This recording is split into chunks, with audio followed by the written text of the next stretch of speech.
Let me make sure everything is copacetic. And recording. And recording, yes. Come on.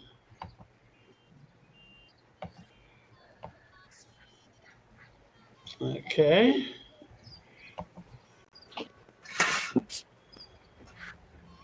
For some reason, it's not coming into Asylum of Fear.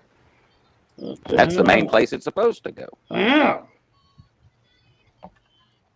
There it is. Yeah, I'm seeing it. Okay. There we are. All right, we got it. Okay, well, we are now live. Welcome to Horrorpalooza. Woohoo! Yeehaw! Yippee! Thanks to the efforts of, Scott just messaged me, and he is here. Okay. Hey, the guest of honor. Alrighty then. There he is. Hey everyone. The man Hi, himself. Scott. Hey, Scott. How you doing today? Yeah, I finally get to talk to you live, Scott. It's a Yeah, full disclosure on that, Scott. Earlier today, Angel had lost power, and it was looking like he wasn't going to get to jump on it anytime soon. And when he did get his power back, he was psyched because he wanted to come on with you specifically. Oh, well, that's nice. Thanks, Angel. Yeah, man. So now, Scott Baker, former analyst with the CIA, correct? Analyst? Not analyst. I was a reports officer. I wrote. Ruh-roh. Yep, he went frozen. Intelligence report. Yep. You're The frozen. CIA interrupted me. The facial Yeah, the CIA wanted to see what I said before they let it go through. his facial expression just looked like he got reset. Well, Is this the freaking Matrix? Activated. At least he didn't freeze with Yeah, I've done that before. yeah. No, I was a reports officer. I just wrote the intelligence reports and then pimped them around. Okay, so what the readers and the fans want to know most is how are our alien friends doing at Area 51, and what's the story with the anal probes? I mean, seriously, what's going on with that? They're not really anal probes. They're just sexually active. So, See if I can find that on Match.com. and we moved them from Area 51 a long time ago. They're actually in an old hotel in Las Vegas somewhere, but we tell them Area 51 because that's where everybody concentrates there. That's where they all concentrate their attention. I'll bet you I know which hotel it is. There's a clown hotel outside of town. Who told you? No. My cousin Robert is one of those conspiracy theorists who believes we never landed on the moon, and he believes I know everything about the aliens. So one Christmas, him and a friend were arguing about how we never got to the moon. So I got mad at them, and I told them they had no idea what they're talking about. We made it to the moon because it was part of the deal. We gave them asylum. They gave us the technology. That's why we did it. And the Russians and the English and the Japanese and the Chinese never could. So now there's this new conspiracy theory among his group. Excellent. Good job. Great. Good job. That's just what we need. Now, it's an inside joke. I might to do with Scott. I think Scott might have an idea what I'm getting at here. I might to think Scott is a distant relative of Canigia. Of who? Canigia. Caligula? Caligula? Yeah, Caligula. Caligula. Oh, Caligula. Yeah. It sounds perverted, but I like it. Have you seen that movie? I've seen both versions. The R-rated version is much better.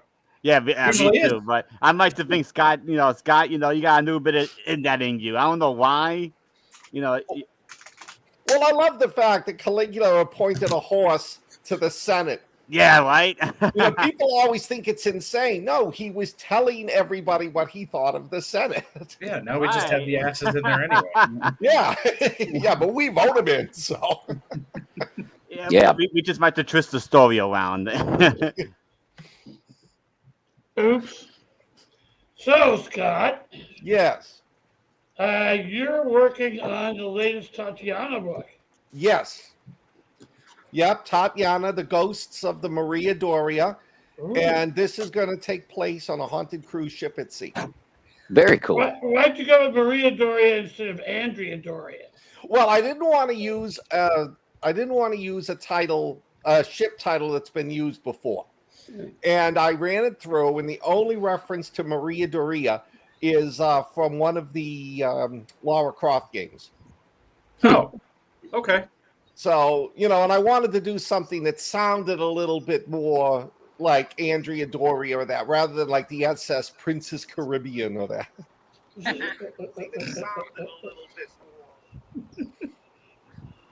Yeah, but this one's going to go horribly wrong for Tatiana. Oh, really? Oh, yeah. Excellent. Yeah.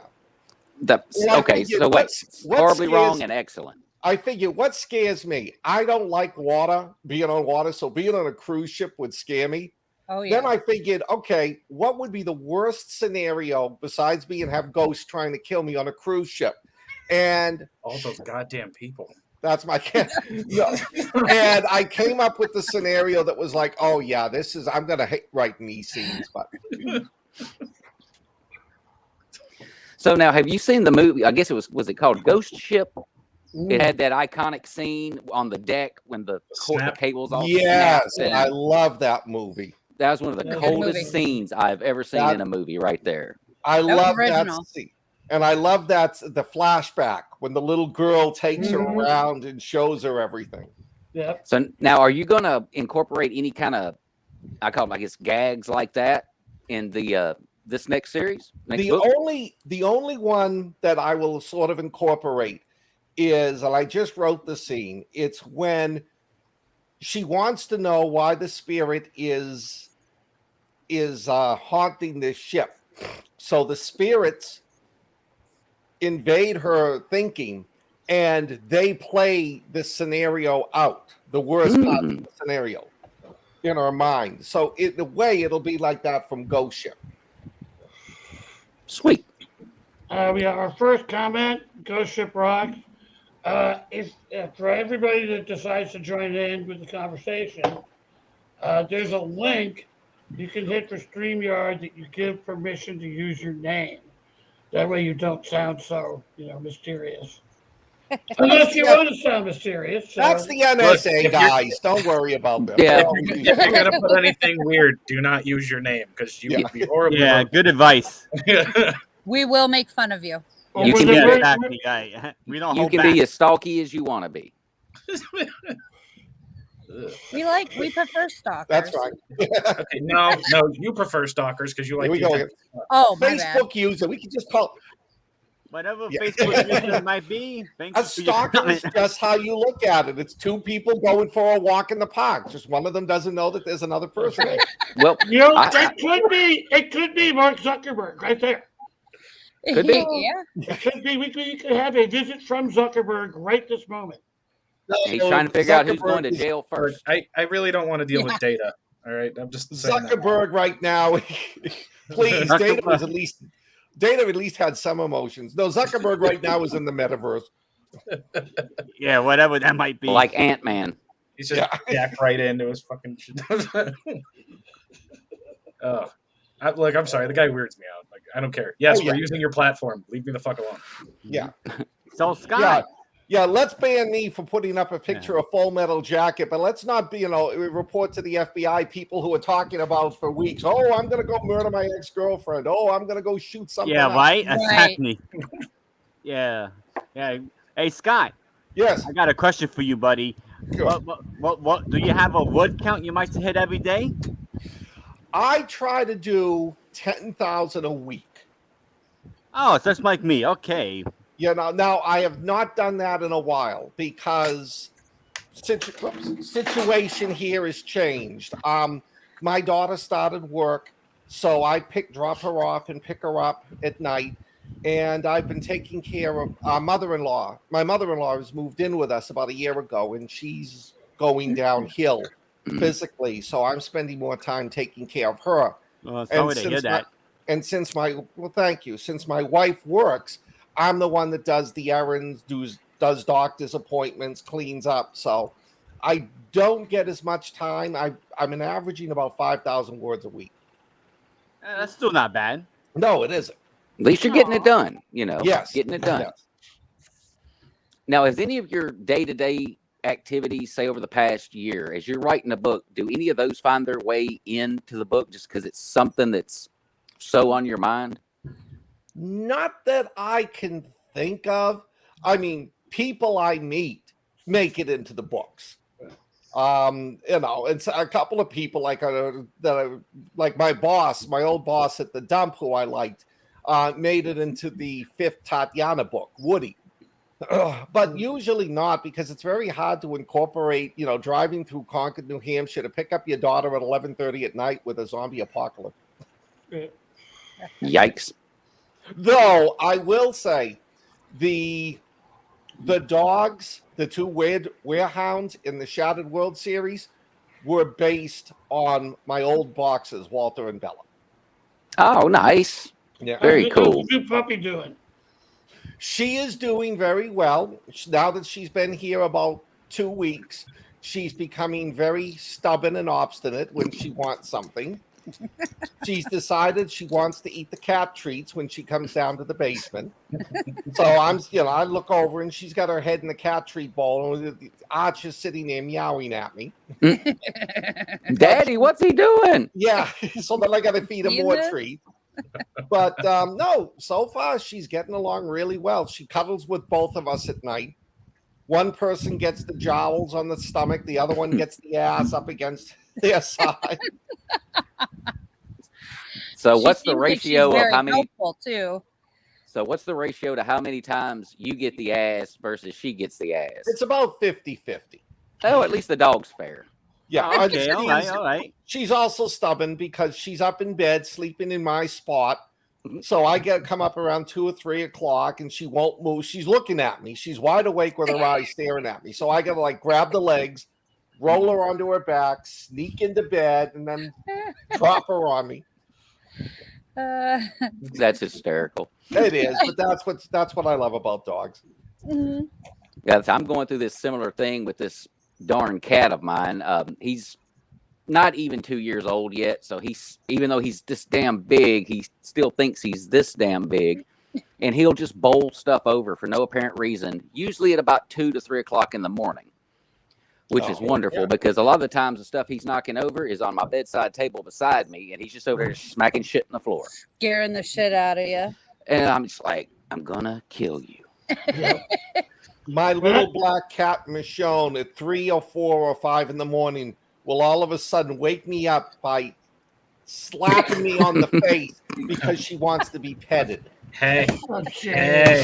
Priorities, man. Love me now. Human servant, awaken. Oh, yeah. That's all I am, is the treat dispenser around here. Hey, treat bitch. Treat bitch. That's their worship as gods. They have not forgotten this. No. I think that's totally genetic right there. It just goes right on through the bloodline. Oh, yeah. When I had my dog, Joe, I had this gigantic California king-size bed. If you ever see, I don't know if you ever seen a California king bed. They're huge. They're massive. Yeah. And this dog is a medium-sized dog, weighed maybe 40 pounds. I would have that much room on the bed. Oh, yeah. He had the rest of it. So I couldn't let him keep sleeping on the bed because he would take the damn thing over.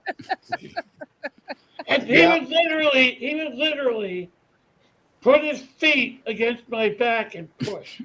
Yes. Yeah, Bella used to do that to me. I got 3 German Shepherds between 60 pounds. And they're ridiculous. That's their job. Now, here's my thing. Why do we as people tolerate that? What is it about these little fuzzy little critters, in some people's cases, and it's unconditional love. Exactly. That's what you get from those animals is unconditional. Not cats, dogs. No. Yeah. Well, look, here's the thing with any animal. You can have like the worst pet ever, like just generally aggressive as hell.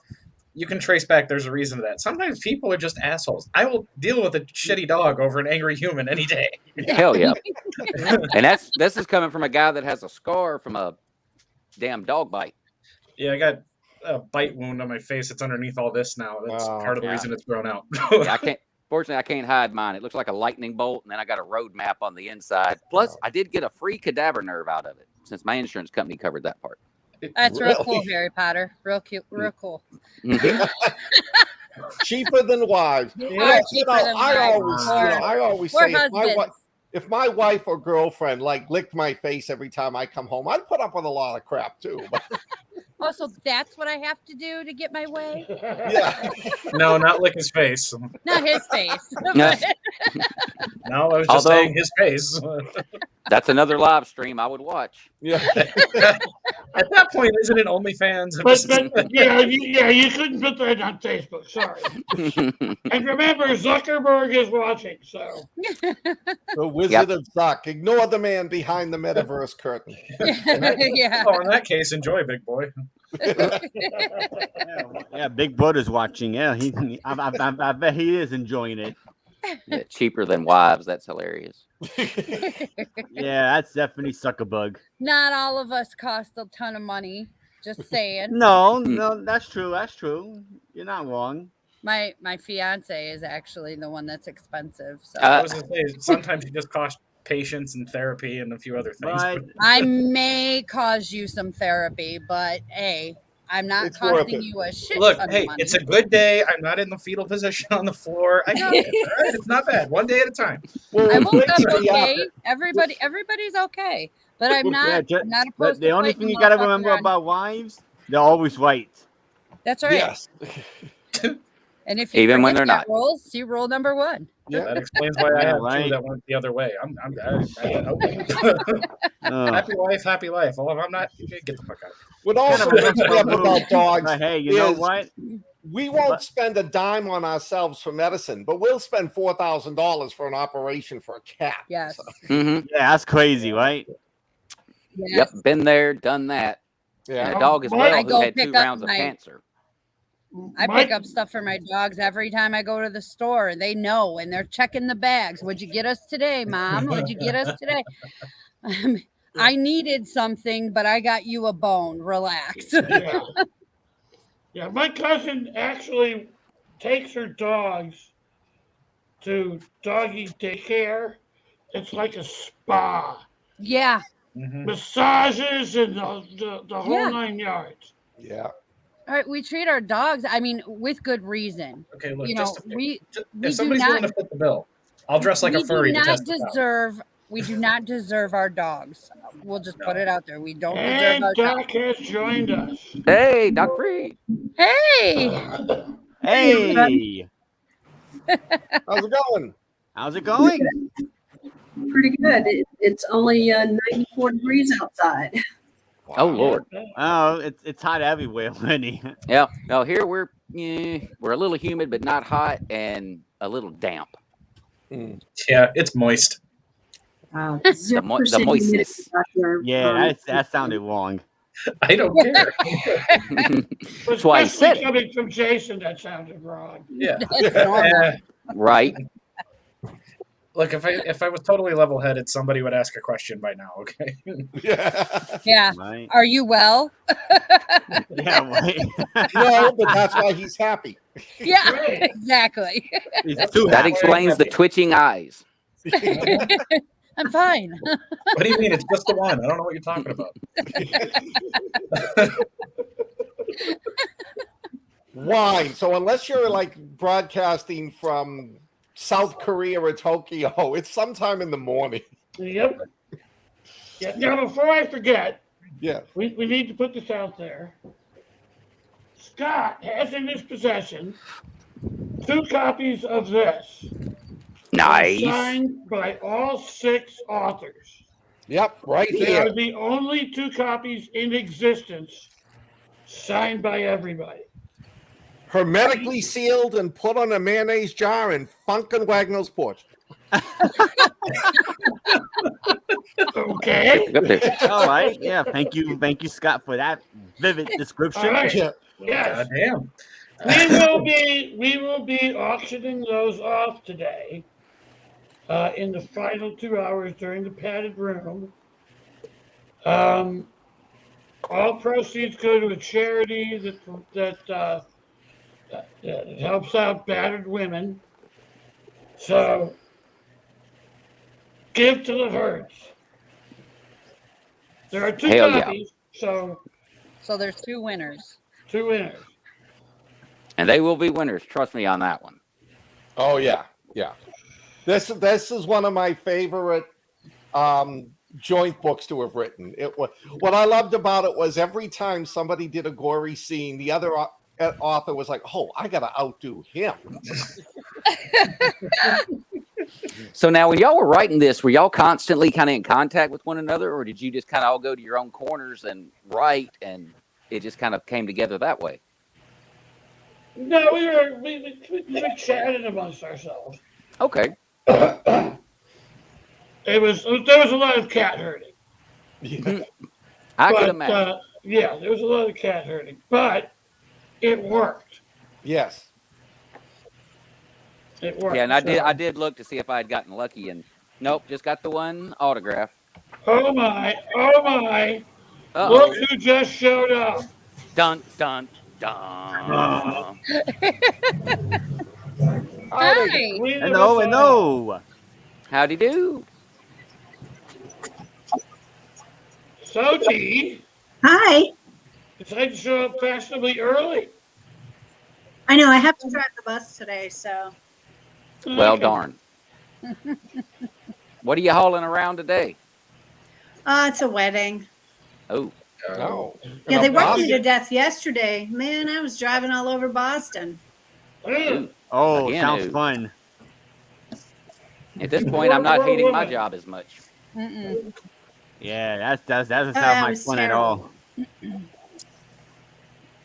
Well, be Actually, sure to. this is my last day. Hey, so what are you doing next?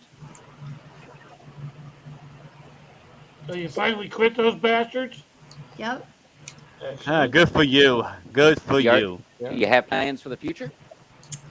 Yep. Okay, That's it.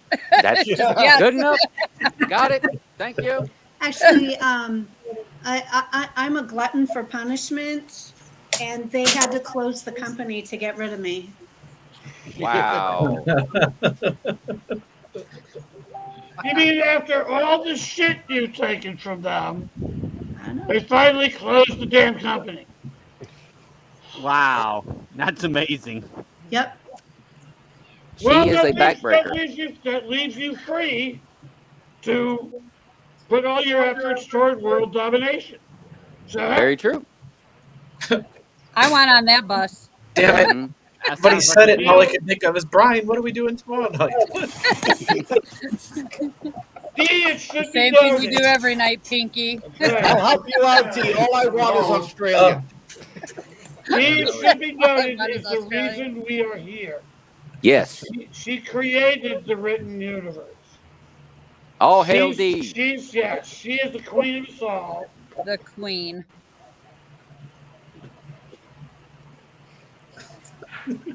I don't know why, but I'm getting like tons of feedback. Oh. Do you have an external speaker for your computer? And no, it's on the. Ah, didn't know if maybe that was interfering because when me and Richard were in Townsend, we tried to do the show from 2 separate Yeah. devices, and we were getting this hellacious echo. I see Yeah, I it's hear it like- now. I know. And we were getting this hellacious echo. Ah, Yeah, somebody's got a speaker open. Let me make sure it's not me. Yeah, that's muted. And At least it's not playing a porno film, so somebody will be embarrassed. wouldn't be me. Not me this bow time. bow. Okay, nope, it's not me. Well, I'm not hearing it anymore. Not it. Not I'm it. hearing now. Okay, then. All right. Now something's happened to Doc. I know. There comes Doc. Now she's back. No, I Okay, so just who's filling in that box? No, that was my fault. You popped out of the stream, and I had to add you back to it. Wow. There we go. well, we got high winds out here in Pahrump, so Mm. in town right now, and just wait when I pop back in next time. I'll be at the range. Really, I will. Yikes. Excellent. Gotta go out and get. Well, it's actually perfect out here in Arizona. It's not hotter than anything yet. It's only 78 and it's beautiful. But the And dry. times I've been in Arizona, there was no humidity. There's Yeah. not. I mean, I think at the most today, which is the most I've seen it at, is like 24% right now. I Well, haven't and had it That's so what I good. loved about it. It was like 100 degrees, but it was still. Yes. Look, It's Yes. A great. fire's a dry heat too, but you don't I see was me gonna sticking say- my ass in there. Thank you. Thank you. That's where I was about to go. That's because Well, I Jason's just a drag the bodies, damn throw them into the polar bear. fire, and run. But What? I drag the bodies, throw them into the fire, and run. Yeah. Yeah, but it's much more There's efficient. always something on fire this way, whether it's California or the mountain that I live by. Oh, something's always on fire. So Horrible. What, A Mountain is on fire? what's that? A Mountain is on fire? We had one last year. Mount Lemon caught on fire from a lightning strike. No. When Ooh, I bet that Oh, smelled wow. Yeah, it was. I mean, they put it out quick, thank God, because there's a lot of houses out there. So good. Well, Scott. And Oh, Yes. Nick Nick Plumridge climbs over here. in. Yep. 18 Celsius. All right, who's going to do the conversion for us? Yeah, damn foreign. that's about, I think, like 70, No, mid-60s. mid Mid 60s. 60s? Okay. Well, hot damn, at least we had someone on site that could figure it out for us. Thanks, Nick. Although, by the way, I am wearing the t-shirt that is the cover for What Zombie Apocalypse, written by the one and only Nick Plumridge, a.k.a. Nick James. Go get this book. You'll laugh your ass off. Yes, is you a will. funny book. That is a funny book. Very good book. Speaking of which, Scott, you just finished another Nurse Alyssa book, didn't you? Yes. Yeah, I published about a little over a month ago, Nurse Alyssa 8, New Beginnings. It's the longer one. It's the longest one in the series so far.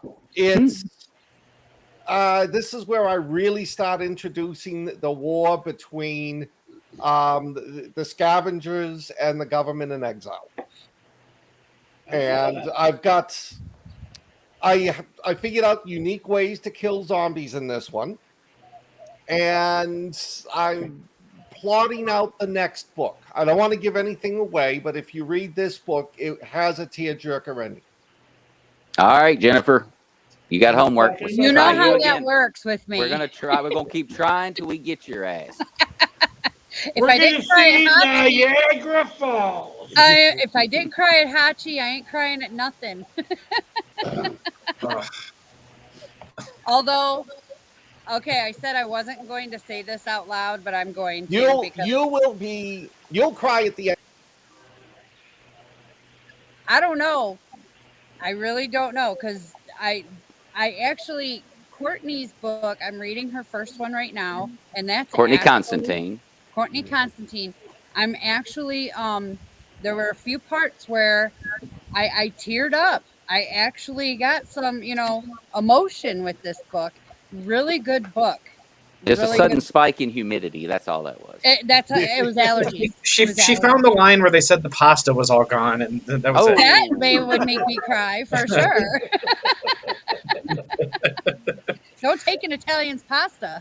But I don't necessarily worry about Jen crying when she reads in a book, sees in a movie, because I've seen what makes her laugh. And if once you've gone on that fucked up spectrum, then you can start making some judgments. I may or may not have some dark humor issues. Your issues. I like the So look. do we all. Yes. That's why we write horror. That's why we're all here. Now, speaking of reading, Doc, Yes. have you had a chance to read the short story I sent you? No. You need to get on that because it was really good. I got to read it yesterday. Yeah. Well, I I'm read it yesterday too. I've been out in the desert like for 14 hours straight each day shooting. So, give me a break. Well, there is that. This weekend. I'm just giving you a hard time because you always give me one. Well, just so you know now, I read the thing over the It's course of been my how 30-minute many lunch. months now? It's been like 6 weeks since you sent me. I know.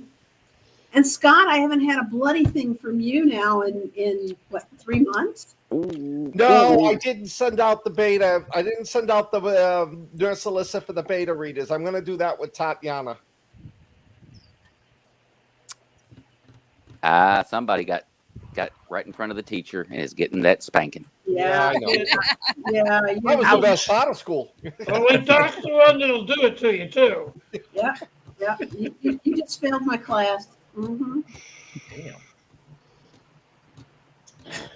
Yeah, my brother-in-law used to tell me how the nuns would spank him all the time. I think that just screwed him up for the rest of his life. Yeah, that's where you get kinks down the road. We were across the house with the nurse. Yeah. Trust me. So now, do any of y'all have any conventions coming up? Got a few I want to go to. Nothing soon. I'm still fighting with every single venue place in Tennessee to try to set the Self-Reliance Expo up. So I haven't confirmed anything. Bristol Motor Speedway wants a small fortune, and I bet. Yeah, they're really expensive, and I don't want to pay it, frankly. Well, no, I'll be honest with you. I would highly suggest getting some sort of a setup at the Bigfoot Festival in Townsend next year, because man, I talked to Richard about it. Richard Rose, because he did the whole getting it all set up, how much it cost, to get a booth and yada yada yada. And man, there were over 39,000 people at this thing, which was double what it was the year before. And this with it being sloppy, muddy, and just damp and dark. It wasn't raining, but it was just, that wet all day kind of a thing. Mm-hmm. And yet almost 40 grand showed up at this thing. And Richard went in only wanting to sell at least, 1 or 2 books, get a little exposure, maybe a T-shirt or 2. Yeah. Well, 42 books later, that's awesome. So, and then all the knickknacks that his wife makes, which I've got several here at the apartment now. They sold like freaking hotcakes out there. So like authors that have more than just books, that they got little side things like that, I guarantee they're going to sell. And if you've got any under your wing that do like cryptid type stuff, make a mint, because there was a Mothman booth there, other styles of things, plus all the food vendors and everything else. Definitely want to see if you can get yourself out there, because we're going back next year. Richard's going to get him another booth, so that's one author that'll already be there. For sure. Well, I wanted to do some stuff, and I was scheduled to go to Heritage Life Skills, but one thing led to another. I couldn't go. But typically I do attend. But the one coming up in Tennessee is the Self-Reliance Expo, and that one there I actually set up. I do that, and we just did one in Colorado, and that was good. We had seven authors, I think, were there. Yep, so I was thinking about doing some stuff like some, around the country, smaller ones. Jeff and I had talked about them in the past, smaller little author cons, where you just get together, do a signing. It could be at a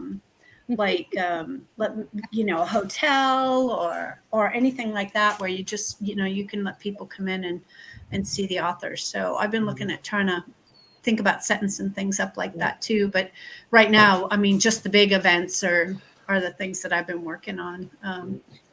Takes an incredible amount of time and energy and frustration to schedule all those vendors and, take care of the venue and just everything else that comes with it. shit, it was enough work just putting this thing together for today. Just imagine Tell me what about I'm it. gonna do. Yeah. I will Well, be Dee, going if you to my, ever want to come out to Tucson, Arizona, let me know. I'll help.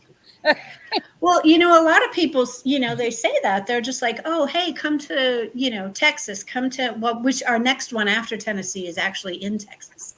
But It's not that easy. it's not so easy. No, I mean, Yeah, people, not a work, I'm I bet. here in New England and people are just like, hey, let's do it in New England. So, you know, I get a hold of the Cheshire County Fairgrounds and that's like, you know, chasing chickens through a dooryard. I swear to God, it's incredible. And then there's the place in Concord. Scott, you probably know about it, the Everett Arena. You know, you get on the phone and you get on the phone and you call these people 27 freaking times. Nobody ever calls you back. Yeah. And they're just like, oh yeah, we want to rent this. We want to make money for the state and all this stuff, but we're not going to call anybody back and we're not going to give you an email where you can get a hold of somebody or, you know, anything like that. So, I mean, it is the only like chasing group down- chickens through a yard. The only group down here that's like willing is Gibson's Bookstore, but they can only like take, you know, 2 or 3 people at a time. Oh, well, I was thinking about, we should do another one, you know, Yeah, the one that that's I what I was was like a just picture in the seat that time because my Yes. truck didn't want to work. That We was should do another just one before, there. That was just before COVID hit. Yeah, it was. I will be attending my first one in February. It's the Days of the Dead. Which, Nice. judging from past ones, some of the people that go to this thing are just incredible. You've got Richard Dreyfuss, Bruce Campbell, Oh, Tom Savini, double O. oh yeah, just everybody you can think of. Kane Hodder. Oh yeah, that's my dude right there. That's the real Jason. That's the real Jason. So I'm looking forward to that, and Jen is going to finish her book in time to share my table. I like it. Oh, that'd be awesome. Yeah. Oh, I'm so excited. Well, you're like killing it in the sprints in the WoW group. I'm like jealous right now because I have like a one day and 1 hour deadline to get this doggone book loaded, and I've already extended it. Damn. And I that's what I should be doing right now, but instead I'm, you know, entertaining the masses. Just loving it with us. You're taking your time with your fans. Oh my word! Yeah, There's inspiration here, you know. It's all kinds of inspiration. Yeah, I'm pretty excited, and I appreciate you, Jeff, for actually thinking of me for that. And I'm really hoping that I'm working hard on getting that done. So. Well, that just means me and Jeff and Angel are going to be riding your ass even harder going forward. At this point, we're ripping the saddle off. At this point, we're barebacking your ass across the Yeah. Right here to make dog, that's how I like it. Take off the training wheels.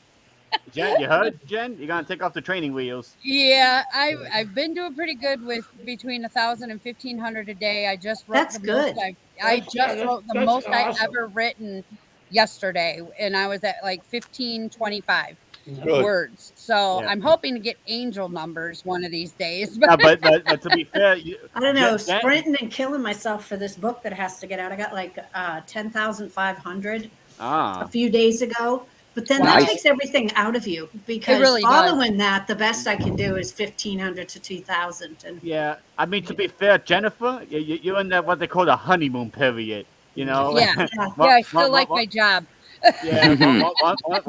If you start taking it professionally, you try to do it for money, it's gonna start taking it. It's gonna start taking a toll. I promise you. Well, and that's the thing. The money is just a bonus. I'm doing this because I'm really interested in doing this. I know, Jen. I want to do it. I know. You know, so it's, of course, if I started though. Yeah, if I make money off of it, that's really awesome. Well, you gotta write because you love it. And that's definitely something that I've been thinking about doing forever anyway. So except when you're like me and you've decided to release a book a month. And so I'm in the 5th month, and this book is going to release on the 31st of this month. Hot diggity. It's my 5th book for this year. And I'm going to tell you what, I'm about ready to drop that goal. This New Year's resolution, book a month thing. Holy smokes, it takes all the fun out of it. Well, that's still got to be a record for the length of a damn resolution. Yeah. Most people drop 5 it on the months. 3rd day. 5 months. Yeah, I was doing the book a month until 2019. I was releasing a book a month until I got sick in July and I couldn't write no more. I got really sick. Yeah. Yeah. Well, so it just takes it out of you. I think there's only so much creative juices you can possibly squeeze out of that brain, before you just need to like go become a vegetable and watch TV or something. I try to do Soylent 4 Green years. like I did the other night. You can only push the electrified bacon fat so far. Yeah. I'm the same as Scott. I try to do 4 a year. 4 years. That's pretty solid. 4 years is about. Yeah, I think the most I've ever written in one day was like 2,400 words. And then my brain starts leaking out my ears, and it's like, that's it, I'm done. Well, I mean, as far as from the fans' perspective, for me, if there's an author I'm like following, keep it up with because they have an active live series, it's one of those, don't make me wait 6 months, 8 months, or a year for that next book to come out. So if y'all are churning out 4 a year, that's every 3 months, boom, new book drops. That is totally awesome because that means, the other 2 months after I've literally plowed through the first one, I can go check out other authors that, I want to know about, that I like. So, yeah, it's just, but don't make us wait too long because when you do that, hell, we forget a lot of stuff, and then we got to go back and try to reread. And say, but I was reading this. You have to go back and reread because I know when I'm doing Jeff's books and Scott's books, I have to go back and reread part of the old ones to make sure there's continuity. Yep. How did they get to there? You just left out a whole heap of stuff, or Yep. did you That's book ago or something? That's why this one is taking me. Well, an author just released a book, very popular author, hadn't released a book in a while. And I was talking to somebody about it, and they said, that the author brought back 2 people that were dead, because they didn't remember what they were doing. It was like 2 years from the books. And, that's a hazard. I'm telling you what. I mean, I have papers, though. Like every book has this. It's like a whole stack of stuff that has all this information for me to go through because I will forget who I killed and who I let live and who I tortured and where they are. And a buddy of mine has a similar problem with that. He actually keeps a roster in his office next to his monitor of who he's killed off and which story and how. And how in some cases. Yeah, that's important. Well, I used to do it with sticky notes. I put everybody's name up on the thing, and when I killed them, I just ripped the sticky note off the wall and throw it away. They were now gone. Damn. They were out of the, I was savage, vicious. These are my notes. These are my notes. Yeah. I put them all on 3x5 cards. Wow, we go to notebooks, Jeff. Wow. I better get my shit together. I was just going to ask you, Jen, are you terrified yet? I need to get the notebooks going. Oh yeah, it's not like she doesn't have the notebooks either. I've become too dependent on a computer. So when I was writing my first book before I was published, a fairly big name author, who took me under his wing, said to me, he says, "Enjoy this now." I go, "Why?" He says, "Because now you're a writer. That's all you're doing." He says, "The minute you get the first book published, you're a marketer, you're an editor, you're a salesperson. You've got to find cover artists if you do it on your own." And I spend more time on Facebook groups at marketing, making corrections, figuring out how to use TikTok than I actually do writing. Oh yeah, easily. Well, I was, I was the master of procrastination last week. I knew I had a book due, and I'd rather do the dishes than That's bad. Damn. That was That's bad. My wrong. procrastination level was master. So now, as a reader, I got to ask you, your book's pissing you off. Obviously, you're aggravated with it. And everything Somebody's else. going to die here very soon. But the thing is, you're going to give that book out to all of us, and we're supposed to love it. And you're over here hating it right now. What in the hell makes that It's happen? like when you make dinner. Yeah. Yeah, Okay, you like okay. tasted it and tested it and I mean, been Jack. through it and all this stuff, and by the time it's time to eat, everybody thinks it's the greatest thing in the world, and you're just like, so done. Can I have Yeah, some you're cheeseburgers? over. I've been Yeah, smelling right. this all day. Jack. I mean, That Jack. does you have make to under- sense. Hey, Jack. You have to understand. That's why it is. We do it on a daily basis. True enough. You don't see the pain we go through. You don't see the self-doubt we go through. You don't see the Curled up in a crap we corner go in the through fetal around us. position. Yeah, Right. crying.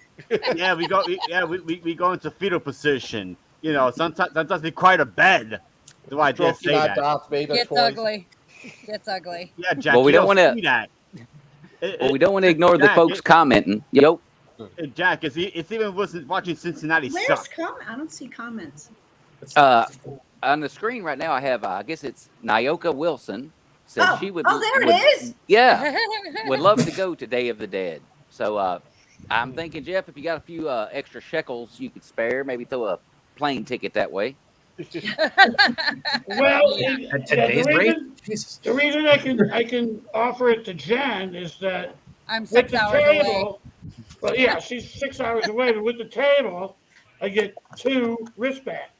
Ah, One for me and one for an assistant. Yeah. So You're gonna pretend The you're second offer banana? again. Okay. I mean, You're jeez. gonna get me somewhere. Yes, I'm gonna pretend I'm second. well, now the best part about having Jen there, and I'm basing this entirely off my experience getting to go to Richard's book signing and selling and all that. A good cheerleader cannot be appreciated enough.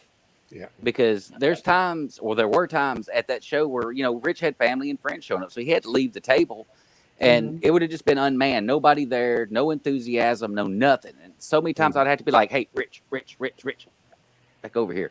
And he'd come back, sign a book, and down the road they went. And in this case, by having Jen there, you got yourself a cheerleader. Yeah. Yeah, she'll get some I'll even attention. wear the outfit. Yay! Yeah, that too. well, Add it to my live stream list. The original plan was to hire some hot chick to dress like a zombie. But Sorry, I'm tied up. Me too. You laugh, but I can't remember the gentleman's name. He wrote Zombie Wilson Diaries. And I was at a convention with him, and his wife came up dressed as a zombie mermaid. And so many people came to his table to get the photographs, then they bought his book. Yeah. So, Telling you, it works. That's awesome. Yeah. Gotta have a gimmick. Yep, exactly. it works. well, look It at does work. David Simpson in his car. Yeah. How Yeah, much that's a business good does example that right car there. get it? yeah. Because, it don't even matter if you're a car person or not. You see that thing, you're walking over to it because you want to Yeah. understand what is going on here. Next thing you know, he's got you. Yeah. I was using Richard's T-shirts as my thing. As soon as I saw eyes hit one of them bad boys, and that was all she wrote. I was always surprised. I've been to, I was at a convention with a really hot selling zombie author who was a professor. And for 3 days, all he did was sit there. He never engaged anybody.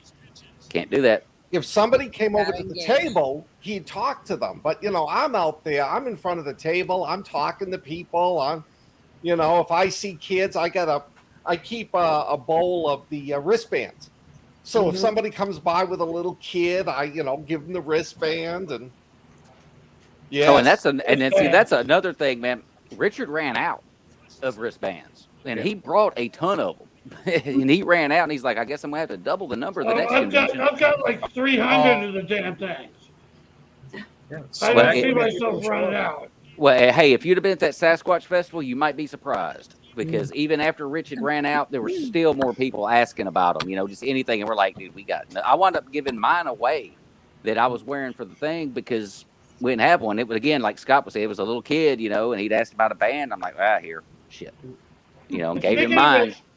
Speaking with Jen, the bag you made for me, Yeah. I just used that to send an autographed copy to one of the readers. Nice. Yeah. I'm actually So- gonna make a couple of bags for Merrill David too, with all of his stuff. So Well, I want one of those. It was perfect synchronicity because you just happened to put Zombie Heart of Darkness. Yeah. And Zombie Heart of Darkness was the one she wanted. Nice. Wow. Yeah, That was so It was meant to be. It was meant to be. That was perfect. Yeah, and that's a cool thing. If you're able to make your own merch, that even helps with your bottom line even more. Yep. So I'm glad I got all that stuff so that I could make my own stuff. And the original thought was for my personal coffee business, cups. my pool business. Coffee cups. I made my shirts for my pool business, and that's how it started. And then I started doing author stuff, and yeah, and I got to get your coffee cups. I actually just worked on them last night, so I'm hoping it's not too crazy hot so that I can go out to the garage and do this stuff. So, when I do costume change, for the next appearance later on, I will be wearing one of her shirts, and I'm gonna tell you right now, they're high quality. Yep, that's the one I'll be wearing right there. I got one right here. Right there. Oh, look at that. They are high quality. So, if y'all want a shirt made, holler at her. Like that. I was going to say, damn it, where's mine? I have a shirt that I thought I sent with your other shirts. I have a shirt that's still here for the apothecary. Okay, yeah. Does it happen like 3 times now? Come on. I know. How did I miss that? So I Do you need a just, tutorial on how the postal service works? I mean, when I move, I need to move like right next door to the postal service so that they can just. It's not hard to get to it. Just get a big cube. I was gonna say, just combine the two together, and you just fire the shit through. Yeah, exactly. I just need to have my own post office. Pretty much. So now, Scott, do you have any merch?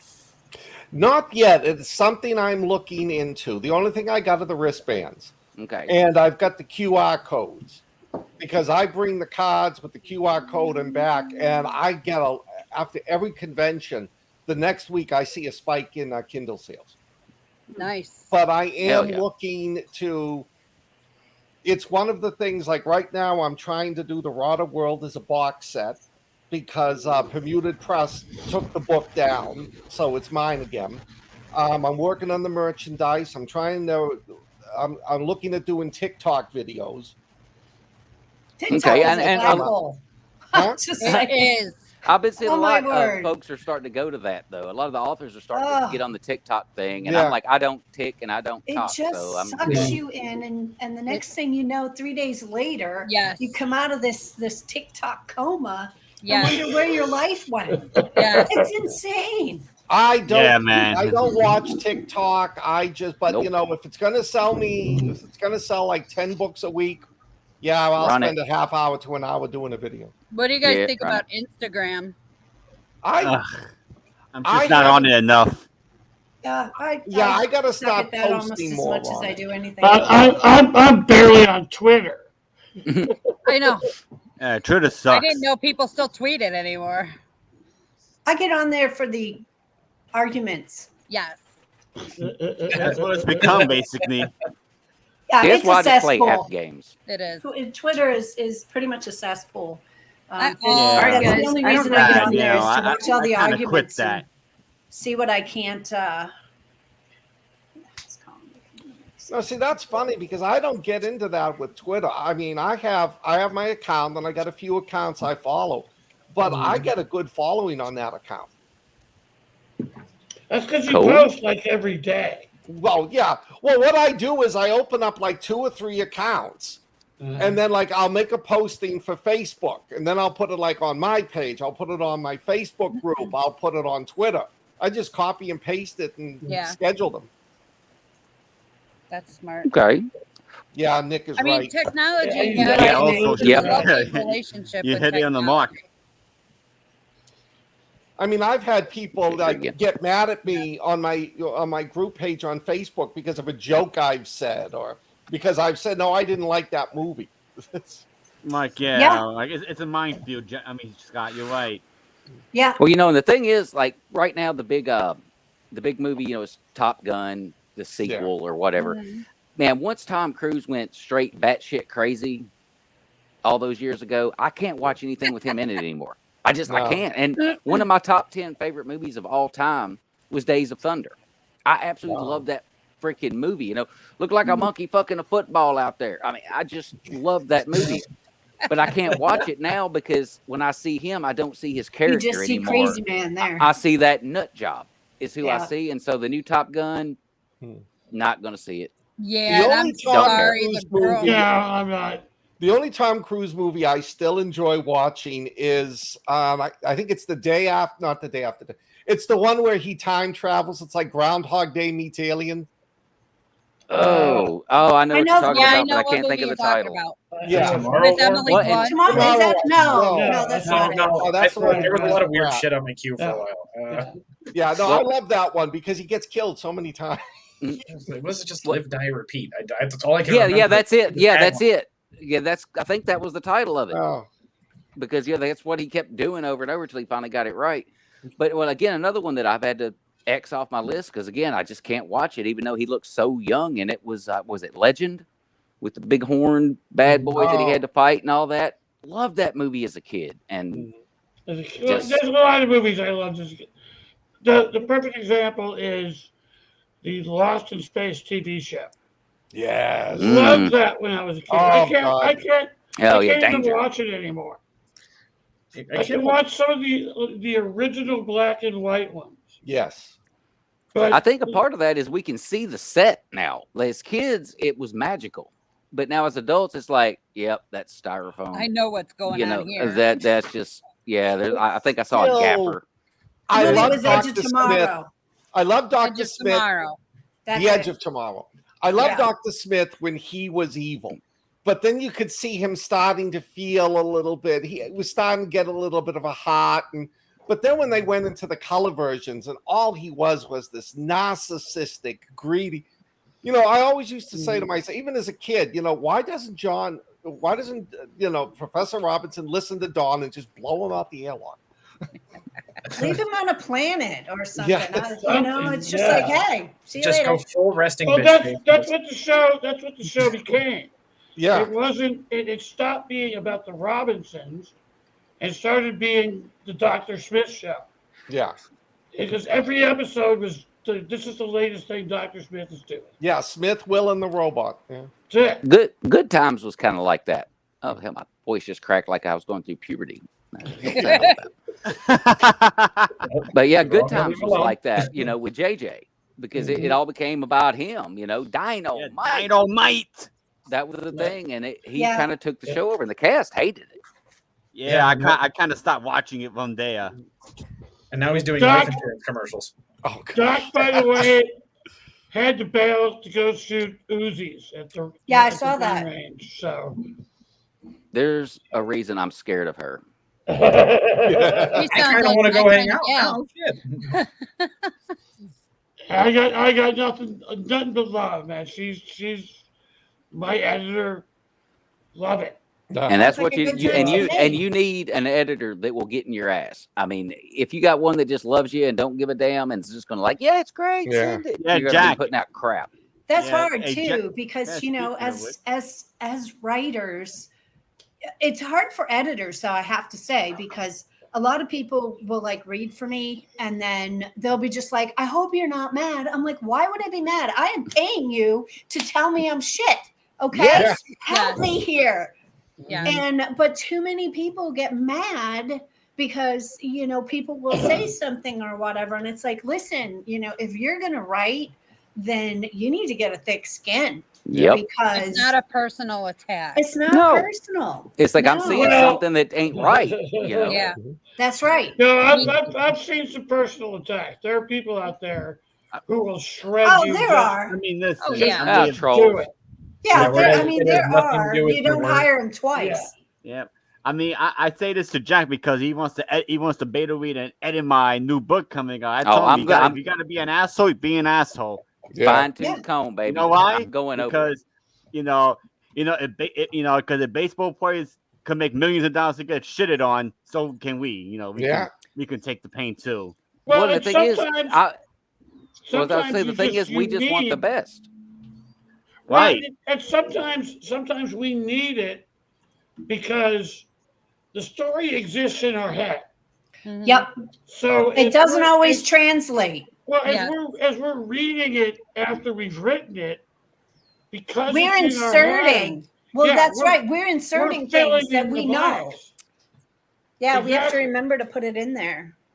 Exactly. So you gotta have somebody to play. It's like what I did with Scott with what was the name of the Nazi time travel? Operation Majestic. Yeah. Operation Majestic. That's what I did with Scott. Mhm. There was just a couple of little details. Mm-hmm. And that's usually all it is little It's things. just little. Usually, yeah. Well, that's why whenever I write a book, like nursing, I send it to my wife and I send it to a few other people I know who are nurses and doctors. Yeah. Because the language, none of us here might catch it. But if a nurse reads it and says, "Oh, that's not how we do that," boom, I've lost all credibility. My editor comments or something. That's right, Nick. Sometimes I want to throw the book in the, just see, let's go start this one over again. Once again. Doc's main comments to me are kill more zombies. Yeah. I have run into that in some books, though. More zombie fiction. Yeah, because I have run into that in books where there is a really long time period where all you hear is we see a zombie. Yeah. There's one over there, but we're doing good right here. We're just kind of fighting amongst ourselves. It's like, could you go maybe shoot that son of a bitch over there? Do something. Why did you let that thing walk off? It's going to come back and bite you later. Yeah, Yes. There's one. There's more. I know in like my 7th zombie book, when they're going out to New Mexico, there wasn't as many zombie kills as there should have been. So I made up for it in this book. Good job. I've got one great scene where 3 APCs and an M1 Abrams go after a horde of about 4,000 attacking zombies. Oh, that's going to be bloody descriptive. Yeah, and I found a guy who used to work in an armored division who came up with all sorts of great ideas. So, and there's a series written by John Ringo called Black Tide Rising. I've heard it. He has a tank with fragmentation shells. It's like a big ass shotgun. Yeah. Oh boy. Going into like thousands and thousands of zombies. Yeah. That's talking about killing them in job lots. Well, that's what I loved about your books. Is you just take all the military weapons and you take out every zombie on Fort Island. It's zombie porn. It is, and I love it. Yeah. Well, I mean, you look at the scenario. Yeah. You're on an island. Yeah. The zombies are taking it over. If you want the island back, you need to kill all the zombies. The zombies. Yeah. Mm-hmm. What better way to do it? How do you kill 1 million zombies? With a whole lot of artillery. Yes. 50 caliber machine guns and napalm. Yeah, works. Well, I have to take off. I've got some things I've got to do. All right. Yeah. Thank you for having me on. It was great to talk to all of you again. But I will be back at 4:00 when I'm locked in the padded room with a whole bunch of you guys. Yep. All right. Well, real quick, just because, I sang happy birthday with that guy so poorly. Secret agent man, secret agent man. They've given you your number and taken away your name. I actually had that once as my cell phone ringtone when I was. Of course you did. Drove my ex-wife insane. That's probably why she's your ex. Yeah. All right. Again, thank you all. I'll talk to you guys at 4. Bye, Scott. All right, Scott, take it easy.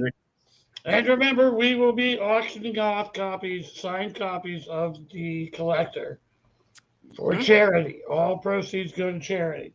So that happens between whatever the last 2 hours are, 4 to 6 Eastern. I'll be driving a bus. Well, okay then. Yeah. Hey guys, I got thinking of you right now. I'll be back. I'm gonna be back at 2:00 on the Written Undead podcast. All right. Yes, sir. Take it easy, Angel. I'll be back. Joe. All right, take it easy. So now we focus on D. Oh, crap. Yes. Yep. I It's didn't your do time it. to It shine. wasn't me. Whatever it was, just know it wasn't me. Denial's not Oh. just a river in Egypt. So that wasn't Right. you that. So that wasn't you that got the book done before the deadline. Yep. Probably. No. You know, I'm like one of these people, you know, for some reason, I guess I have to, you know, live in this panic induced state of deadlines that I am racing to get to. Well, you're definitely type A. Oh yeah, that's me. You're definitely type A. I've known you since It's been a while. 2018. Yeah. Like 2018, 2019, somewhere in there. Yeah, I And- keep busy. Yeah, you keep insanely busy. It's like she's Yeah, always ridiculously got busy. 47 things going on. Is that all it is? Feels like way more. But it's probably about right. Well, 47 and a third. You probably got something you're in the works on. Last 47 this morning. Yeah. Yeah. This Yeah. afternoon, I'm always all doing bets are something. off. You know, I'm always, you know, just trying to think. And, you know, like this forced type of, you know, a lot of people say that they want to quit their day job and write, you know, and so this is the goal. So here I am staring down the barrel of this forced quit your day job and write, or maybe I want to go drive a school bus or something. Not. Yeah, I will say no. So today is literally the last day I'll be driving that bus, and it's kind of exciting, but on the same note, it's almost terrifying. And it's funny because I'm like, I'm at this point where it's like, okay, I know this is coming. I've known for a couple of weeks now, and so I literally have like 4 paychecks sitting here that I haven't put in the bank yet, because I want to make sure that I have them so that I can like pay my bills in case, you know, in case I fail miserably. But see, that should tell me enough. The fact that I have 4 paychecks sitting here that I haven't bothered to cash should tell me that I don't need those paychecks. So I you know, I just feel like I need that safety net, you know? Yep. But so it's, you know, it's, I mean, I think it's pretty exciting on the same note, but I guess I'm going to have to keep writing a book a month and keep building book covers. And I also edit and do expos, and I don't know, the list goes on and on and on. Play with these groups. Yeah, she's always lurking. I am always lurking. Yes. Yeah. A few people found that out about maybe a month ago. I was driving and I got pissed off enough to shut down the entire group for about 2 hours. Yep, I remember that. Yeah. Yep, I sure did. I got mad and I said, that's it. I'm done. Bam. I had it. And I was like, slam, here you go. How do you like me now? Well, since you're here, I'll just go ahead and bring this up just because Jeff is going to be introducing every show going forward, which means the Written Undead podcast, which is, you know, supposedly not allowed. He will be introducing said podcast today. Well, I'm pretty sure I put my foot down. I think you hard did. Enough. Well, you either put it down or you put it up. Whatever it was, I'm I'm pretty sure that I made a statement because, and this is why I was, and I'm just going to put it out there. This is why I was so angry, because I mean, Jeff has been, you know, doing his best over in the Asylum of Fear, which is the horror group that we have. And then we have Written Apocalypse that, you know, pretty much I babysit myself. And then we have Written Undead that was literally created because Javin wanted to be with his own kind. I love Javin with all my heart, and I will do anything for Javin. Okay. Damn right. But we have other groups as well. We have the Writers on Writing. I have the International Writing Community. I have Authors of the Apocalypse. We have other genre. We have fantasy and dystopia and sci-fi. We have like all these genre groups and stuff. Word Peddler Society. the Word Peddler Society, that is something that I'm working on, and that's going to be what I plan to do the cons with. Okay. But it's like it's this dude that wanders around in all the groups and posts everybody's books and does, because part of it is I did not want the groups to be, I mean, we all know what they are if you're writing or whatever, that what we call the pimp groups. And you just go in, you drop a link and you leave. There's no interaction, no nothing. I didn't want the groups to be this. I wanted them to be an interactive place where people could communicate with the authors. Which is awesome. But the thing is, and the reason that I got angry and said, you know what, watch this. And I shut the group down for 2 hours and I said, here we go. Now, how much do we want to play this game? Because in my mind, we are all a team.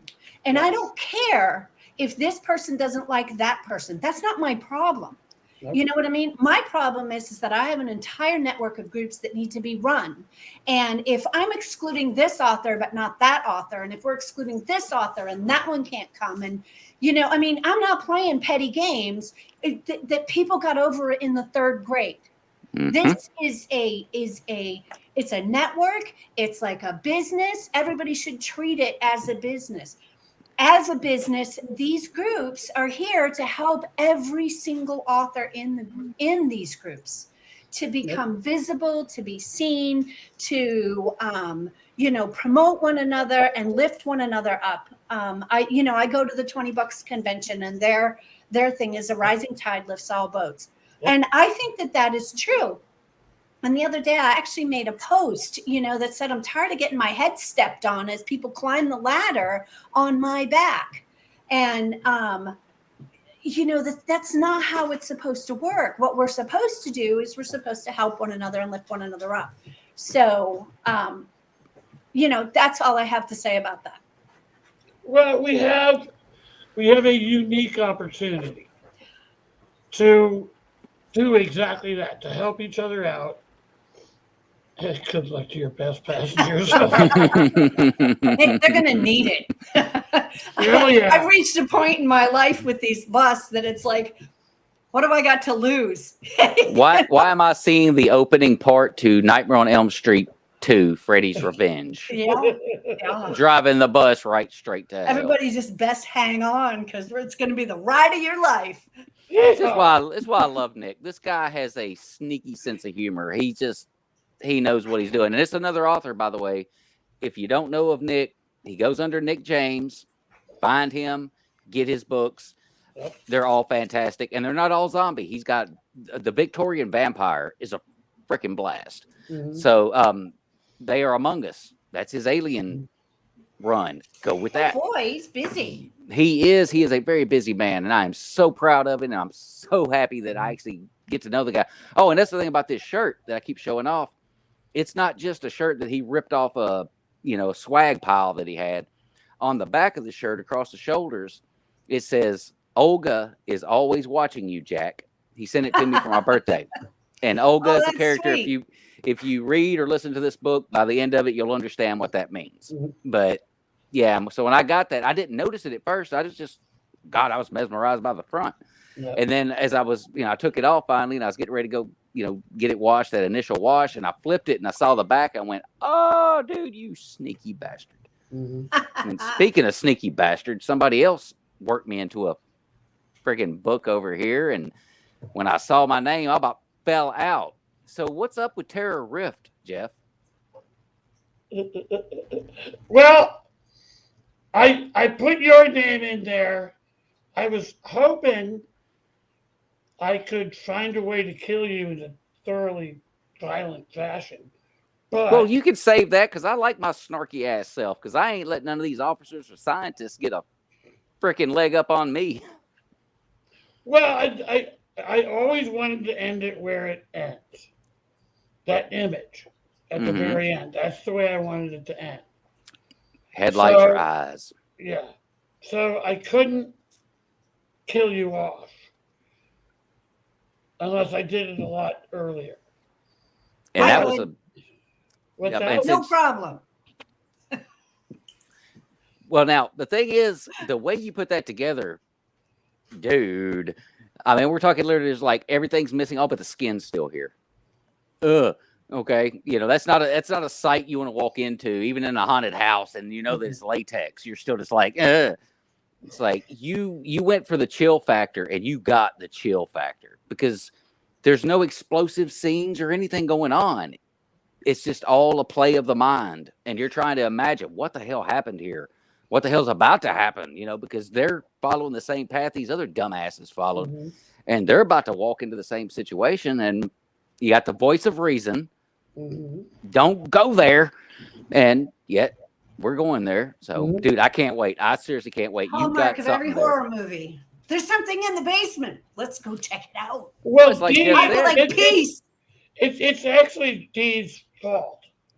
It's what?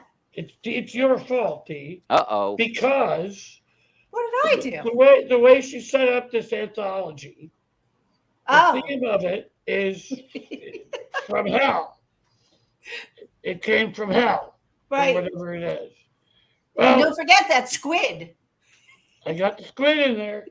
I got all the words in there. Spoiler alert. Yep. But the that theme is pure Lovecraftian. If you've ever read H.P. Lovecraft, he doesn't really give a lot of details. No, it's all secret. It's all mental. Mm-hmm. My favorite story of his is The Watcher in the Dark. And the last image in that story is they find this guy's body sitting in front of the window, completely dead, but his face shows pure terror. That's Lovecraft.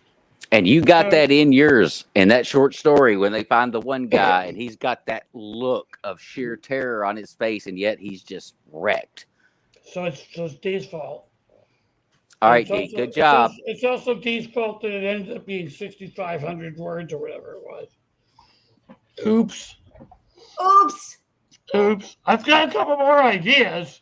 If you want more, how many people have submitted?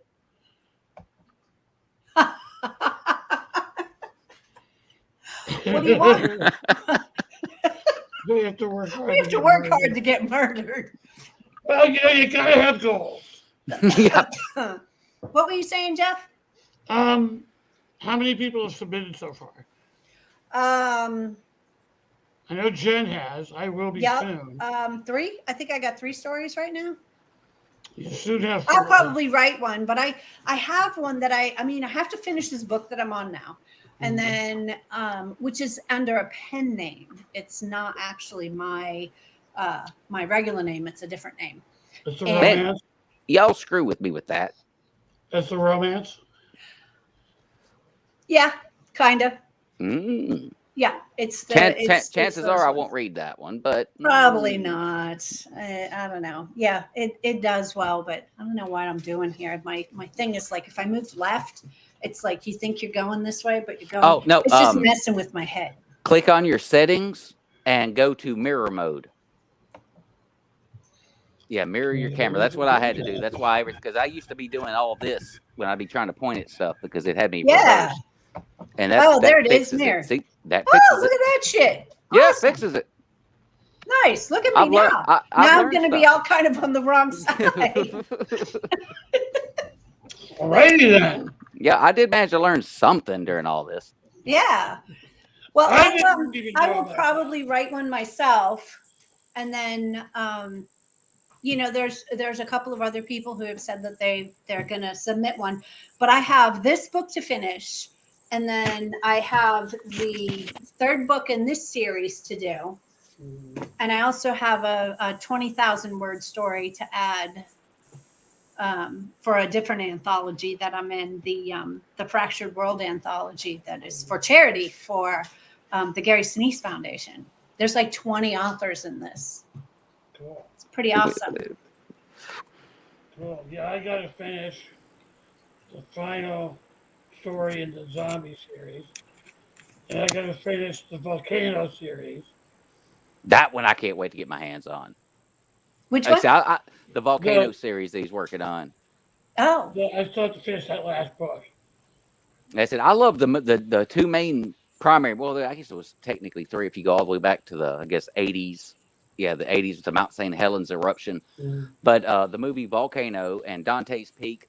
yep. Loved those. Some of my movies. favorites. Yeah. So yeah, that's why you putting out a volcano apocalypse type book. Oh yeah, dude, I'm there all day. And still, one of my favorite scenes ever is when the firefighter tries to jump from his flipped over rig and lands in the lava. Oh And yeah. just He just melts into it. that yeah, is the so volcano. cool. That was volcano, right? Yeah. Yep, that was so cool. So yeah, I can't wait for that, dude. That's just like, you know, that's gonna be so good. But I still want you to make another comedy because Scream Bloody Cheerleader. We can't just stop with that, man. We need aliens. We need like critters. We need trolls. We need just all kinds of comedy. Because, dude, you are a funny man.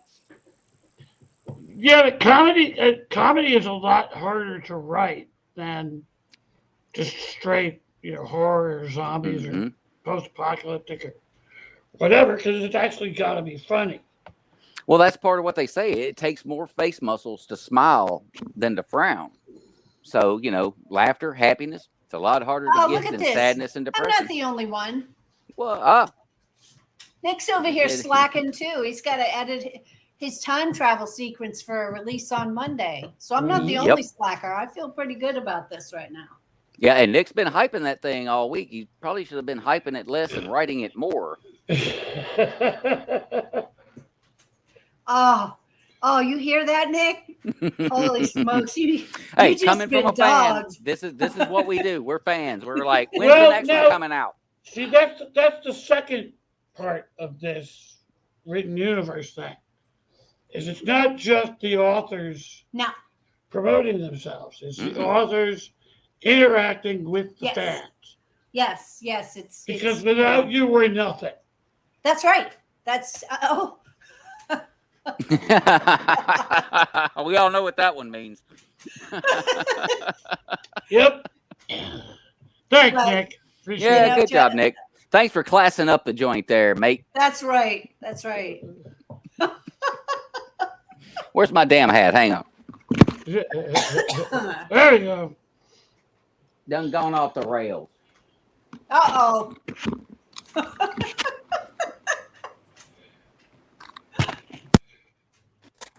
Now we going audio this way. All right. Nick just took us right off the rails. Good job, Nick. Made me break out my damn whistle. I have a whistle, by the way. Oh, look out now. I just threw a flag on Nick. Uh-oh. All right. Uh-oh, now you did it. All right, hang on. There's Jen back. Here I am. She is. Yay! Oh, headgear. You get a hat, I get a hat. Is that a unicorn hat? Absolutely. It's a unicorn headband.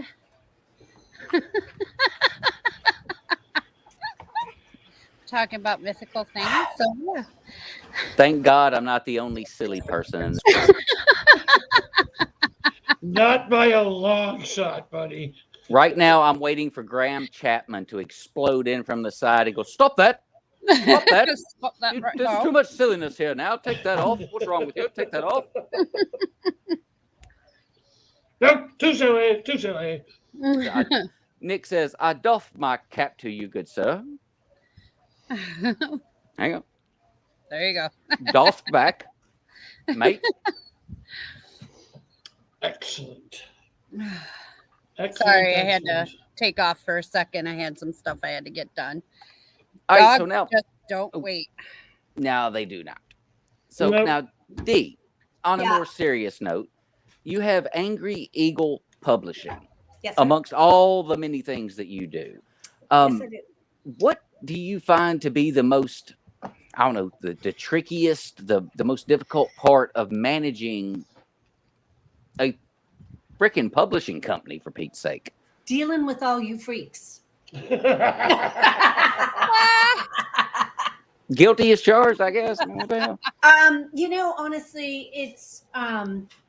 it's not. I have to say that in all honesty, in my situation, there are two kinds of authors. There is the author who I will give them a list of things to do, and I will say this and I will say that and blah, blah, blah. And they will take it and they will run and they will do exactly what I told them to do. And then there's the other author who doesn't think that they have to do anything except hand me a book and walk away, and it's going to fix everything.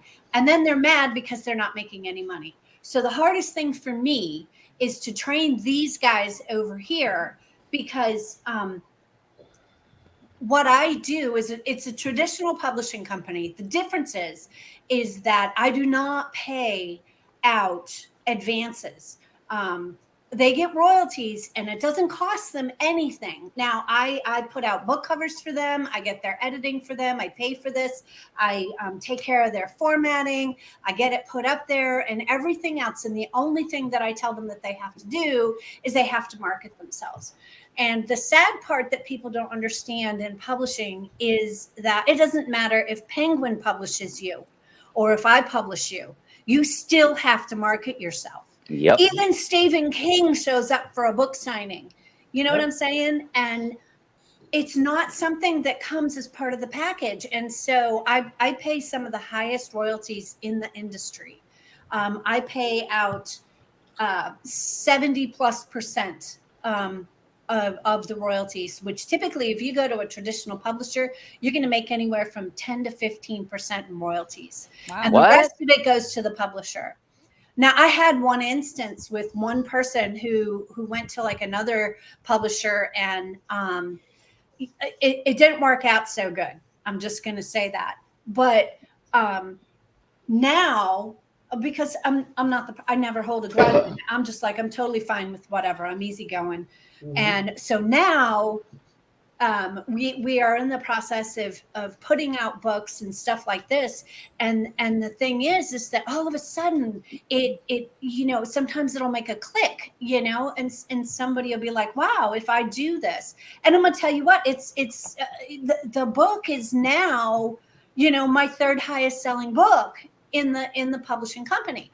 So, that's the hardest thing I think for me with the publishing company is to make the authors understand that if they want to be successful, they have to be present.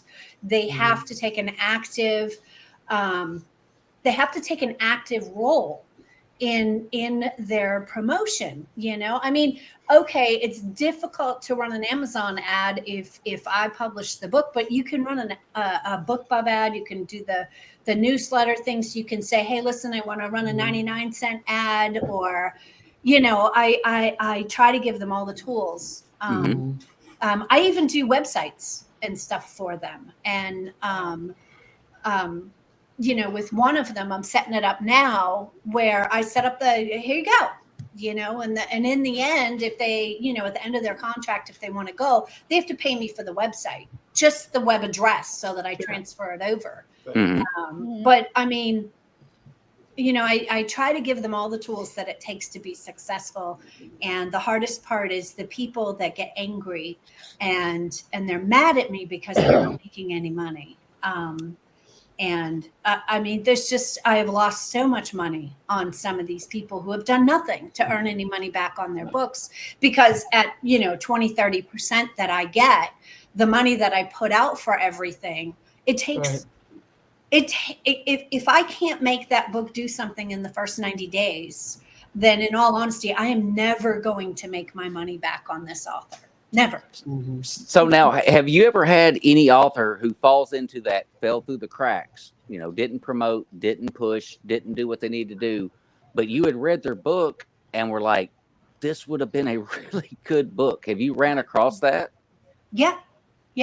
That's tragic. Yeah. Well, then, like I read, typically when people submit to me, I just want 10 pages. I'm not going to read your whole book. I just want 10 pages, And so, and I do a class, it's called the 200 word class. And So if you go into a bookstore, you're just a customer, you're walking into a bookstore, the very first thing that catches your eye is that book cover, right? Then you're going to read the back cover or the inside flap and you say, this sounds like an interesting premise.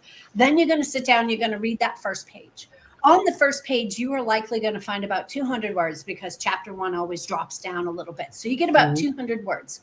So I always tell people, and I tell all the authors, you have about 200 words to grab my interest. Now, I asked for 10 pages, but in all honesty, if you can't tell me a little something about that book, if you can't engage me in the first 200 words, then you're not going to be able to engage the reader.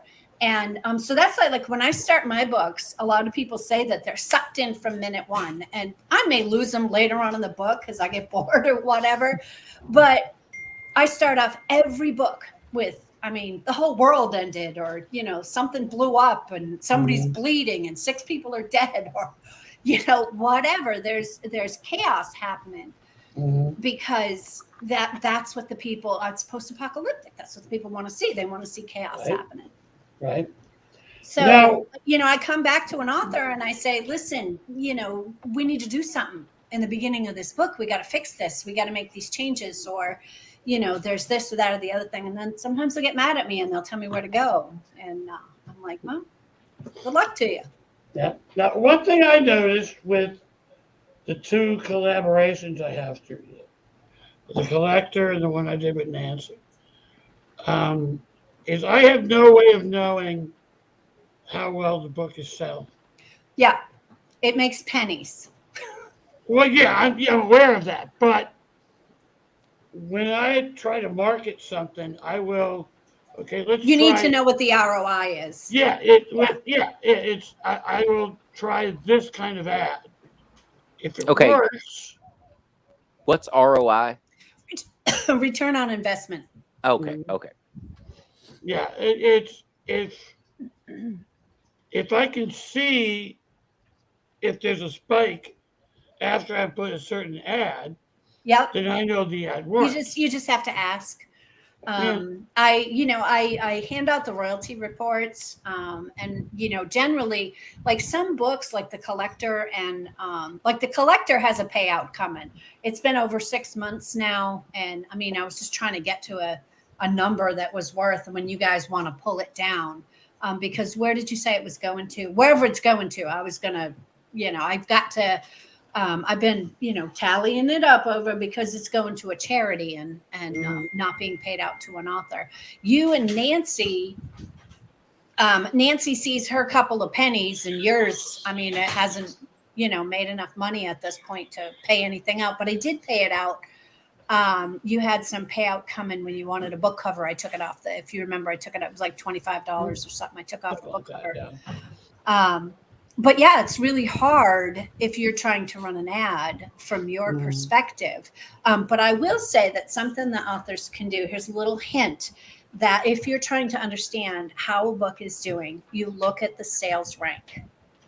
All you have to do is look at the sales rank. If you go to the Kindlepreneur website and you put in the sales rank, it'll tell you how many books you're selling per day. Oh, I didn't know that. Yep. I didn't know that. Cool. Learned something new today. That's another thing I love about doing shows like this, where you do have an author and a fan, because we're going to think to ask questions that the authors, y'all talk to each other, and so y'all are all kind of on the same page. We have no idea what it takes to get a cover done, to find a publisher, to find an editor, to get beta readers, to do any of this stuff, and we get to learn that firsthand, and not just through something a good example of the marketing thing. Richard Ryan Rose, again, it's the only damn festival I've been to, so sue me. But he had someone actually come to the booth that was like, I caught one of your emails, and when I saw your shirts, I was like, holy crap, I know this person. And so they came over, wound up selling a couple books, a couple T-shirts, sent them down the road. So, stuff like that helps. Like you said, the investment part. But at the same time, just being involved and getting behind your own product is a big deal. Mm-hmm.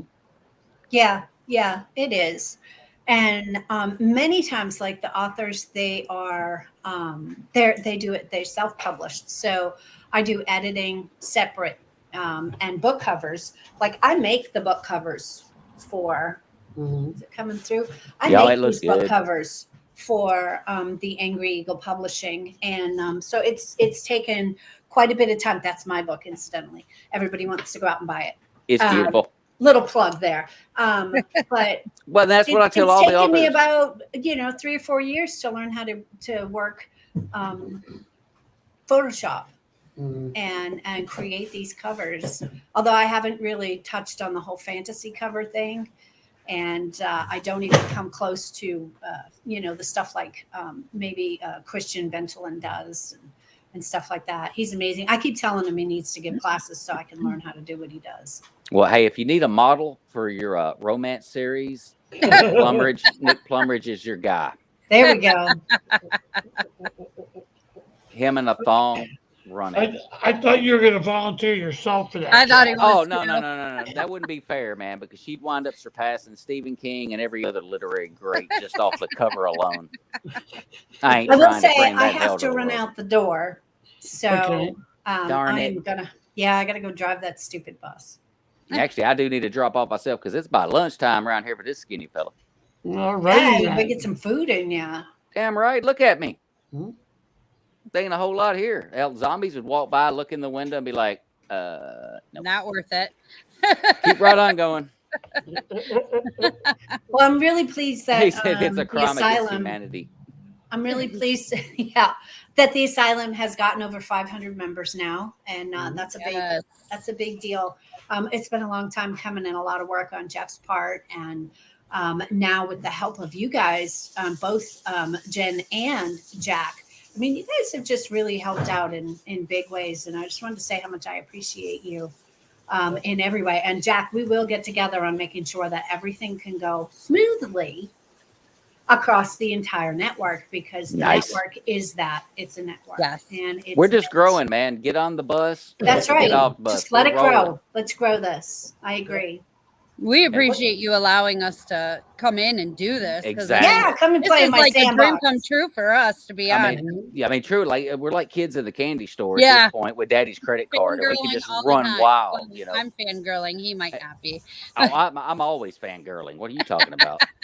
I mean, for Pete's sake, hell, I still get nervous before every show until we get going. And once we get going, I'm like, oh yeah, I know these people. They're crazy. But I mean, to know that I can be at work on a reach truck, big old machine, my little tiny body running around. All of a sudden, I hear ding, and I look down, and it's like Jeff Thompson. I'm like, are you kidding me? I'm getting text at work from a fucking author. Yeah. It don't get any better than this. Yes. It really don't. I gotta run, guys. Go drive safe. Have a good evening. Thanks for coming. Be sure to put a brush guard on that thing just in case the apocalypse starts while you're out. Oh, heck no. We're gonna let the blood splatter. Excellent. Drive safe. Take it easy, Bye-bye. Dee. Bye. And then there are Alrighty three. then. Well, I know Richard Ryan Rose is going to be coming on shortly. I can't wait to talk to him. I sent him the link for it. I originally set out to be on for like 15 minutes. What in the hell is happening? I'm going to go eat something. I'll be back. Okay. Alrighty then. In that case, while he's gone, I'm gonna be a bit of a buzzkill here, because this is Memorial Day weekend here in the States, and it's about honoring the people who didn't come back. Yes. So here are the names of the 9 guys I knew personally who gave the last full measure. Lawrence Williams, Mark Kotick, Peter Lehman, Michael Gill, Jeffrey Crane, Charles Thigpen, James Kane, Richard Hughes, and David Bosley. I knew all of them. I was friends with some of them and got hilariously drunk with Bosley a couple of times when I served with him on the Polar Star. But these guys are and were my hero. They died serving the country saving other people, and you can't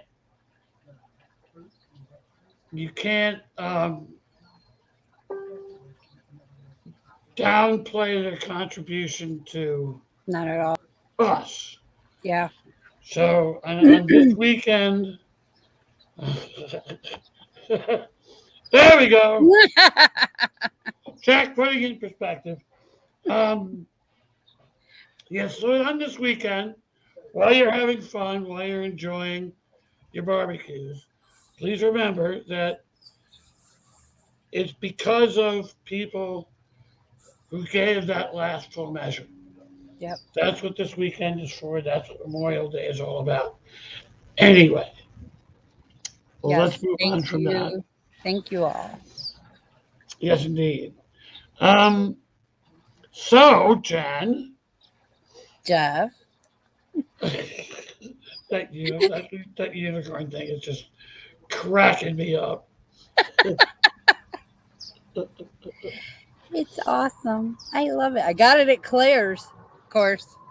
I think it was Claire's. Where did Jason go? I don't know. He just kind of vanished.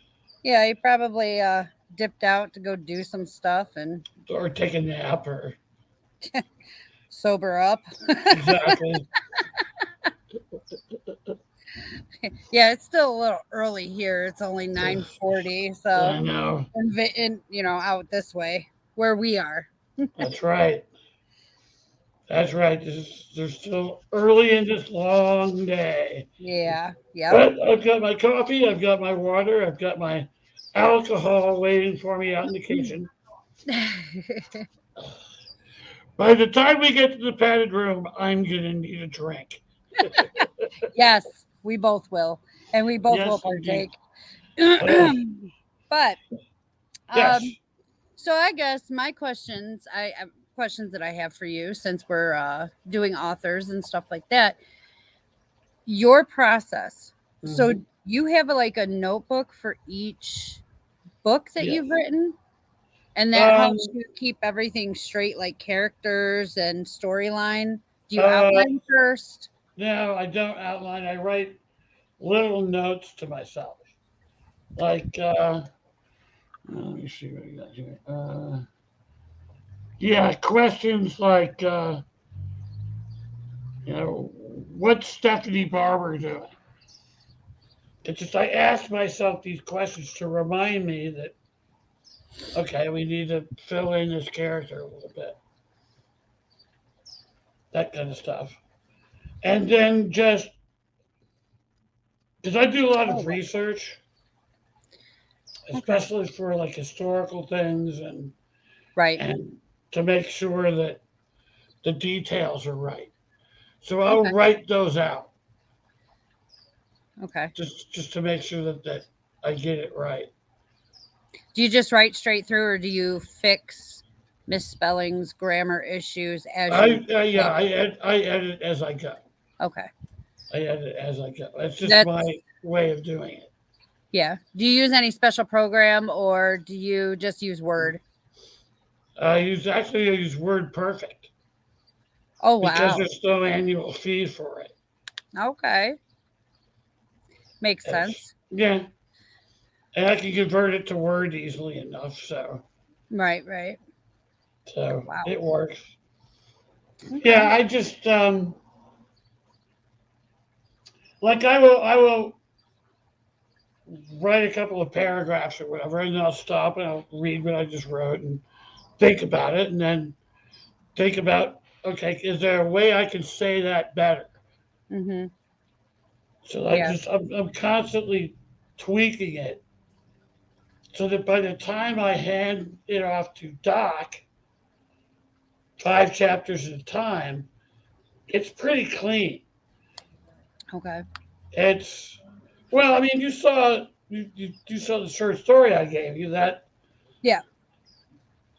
It needs some polish and a bit of editing, but it's essentially done. Yeah. I like Jack's question. How many mistakes do you still find? All of them. But yeah, there's plenty. You will never ever run out of mistakes. It doesn't matter how many times you go through it, there will still be mistakes. But you look at any of the big major writers out there, Mm-hmm. and then it's the same way. You see mistakes in there. Like, as a red See, lines and mistakes hurt my yep. eyes. That's what I'm. It's like it's this nagging feeling you get when you see those lines, and I'm like, I got to go back and fix that because it's gonna keep drawing my eyes to that spot. So I mean, that's what I find that I've been doing in writing this book is just editing as I go, trying to fix mistakes as I go, and I noticed that I have to have my phone by me because on there I have my electronic dictionary and thesaurus because I tend to use same word over and over and over and over and over, and I'm just like, that is so boring. I'm sure there's another word to use there, so I'll look it up real quick. And yeah, Another trick I found works really well for spelling, because a lot of the databases for the spell check aren't complete. There's a lot of words in there that simply they're not there. Right. So I found that if you go to Bing and just type in what you think it's spelled like, Bing will spell check it for you. They'll change, they'll correct the spelling. So it's like, oh, okay, that works. I did run into that where I wasn't sure how to spell lackadaisical. Yeah. And kept typing it, and I'm like, that doesn't look right. And I did have to go to, I couldn't even use a dictionary. I did have to go and like type it in on a search engine to see if I had spelled it right. I had spelled it completely wrong. But yeah. But, well, Google doesn't do it. If you spell it wrong, it won't even come up. It'll like, I can't find anything. You idiot. Yeah, but Bing will. It'll fix the spelling and it'll show up. Okay. Excellent. Okay. Jack Nick might pop in. Okay. Nick Rhodes might pop in. Yeah, that's it's going to be like that all day, I think. Yeah, I think popping in and out people will show up, which is fine. Yeah, that works great for me. Yep. So tell me about your story, Jen. Oh, see, and that I guess that leads me to another question. Do you have everything written down or figured out before you start writing? Because I don't. Well, hell no. No. Okay, good. Then I'm pretty normal. I know where it starts, and I know where it ends. I still don't know where mine ends. I don't know how I'm going to end it. Because I'm kind of like, it's playing out in my head as I'm typing. And I'm finding that right now, these characters really do take on a life of their own. They do. In my head. And but all my characters are based on real life people, except for the one that I just brought in. So I have a friend, her name is Jana. She lives in the UK. And I have her moving from the UK to the United States, battling alcoholism. She's a recovering alcoholic. So she's battling maintaining her sobriety. And in the middle of this, the world has gone to shit. Zombies have hit. They're assuming that it's because of wearing masks and wearing them for too long. And, everybody's breathing in their own mess for years, and it caused an issue. And now people are dying and eating each other. I think I'm going to change that as far as like in the middle of the story. I might change it to actually be something completely different. Everybody just, you know how people are. They just blame the easiest. Yes. Yeah, right off the gate. So I think in the middle of the story, I'm going to change it where Jana ends up meeting a doctor who's like, oh no, that has nothing to do with it, you know?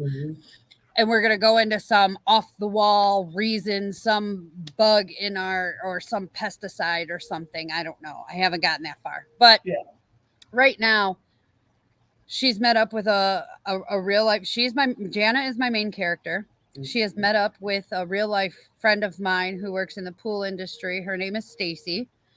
Her and Stacy have met up, paired up. They're traversing my old hometown of Toledo, Ohio, and trying to get somewhere outside of city limits. Toledo is a pretty decent size. It's a couple 100,000 people.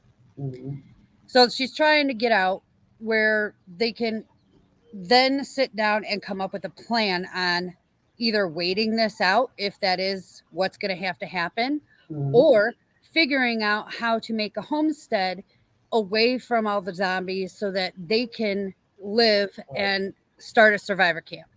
And there's only 3 directions they can go in. They can't go north. There's lakes there. We got Michigan. Right there at Michigan. Yep. But so they are actually right now they have met up with, well, Stacy has killed someone else that I know in real life who pissed me off. And she Great knows therapy.